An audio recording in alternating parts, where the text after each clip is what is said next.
Quel visage le Real Madrid va-t-il pouvoir nous montrer en l'absence de Mbappé? Je pense que nous aurons des réponses aujourd'hui lors de la rencontre contre Retafe.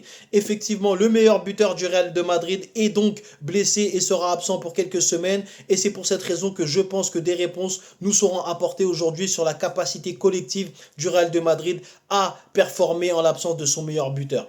Et donc aujourd'hui, je pense que Vinicius Junior a la capacité de prendre ses responsabilités et de reprendre le rôle finalement qui était le sien avant l'arrivée de Mbappé pour faire briller le collectif madrilène. Maintenant, est-ce que le collectif madrilène est en capacité d'être plus performant ou moins performant qu'avec la présence de Mbappé? C'est ce que j'attends aujourd'hui de la part des madrilènes face à une équipe de Retafe qui va être amoindrie par l'absence de son capitaine Djene qui a pris un carton rouge lors de cette dernière rencontre. Donc aujourd'hui, ce que je veux voir, moi, c'est un Real de Madrid capable de performer, un Real Madrid capable d'être puissant collectivement, capable de combiner, capable de prendre les espaces, capable d'être en mouvement et d'être finalement une équipe belle à voir jouer en l'absence de Kylian Mbappé qui peut aimanter un petit peu tous les regards, qui peut un peu prendre de la place pour ses coéquipiers qui ne peuvent pas forcément prendre les responsabilités ou qui ne veulent pas prendre ses responsabilités lorsque Kylian est présent. Et donc moi, le scénario que je vois aujourd'hui, c'est une équipe du Real qui peut-être commence à prendre ses marques en l'absence de son meilleur buteur et qui peut commencer à être performante collectivement surtout et donc nous réaliser quelque chose d'intéressant.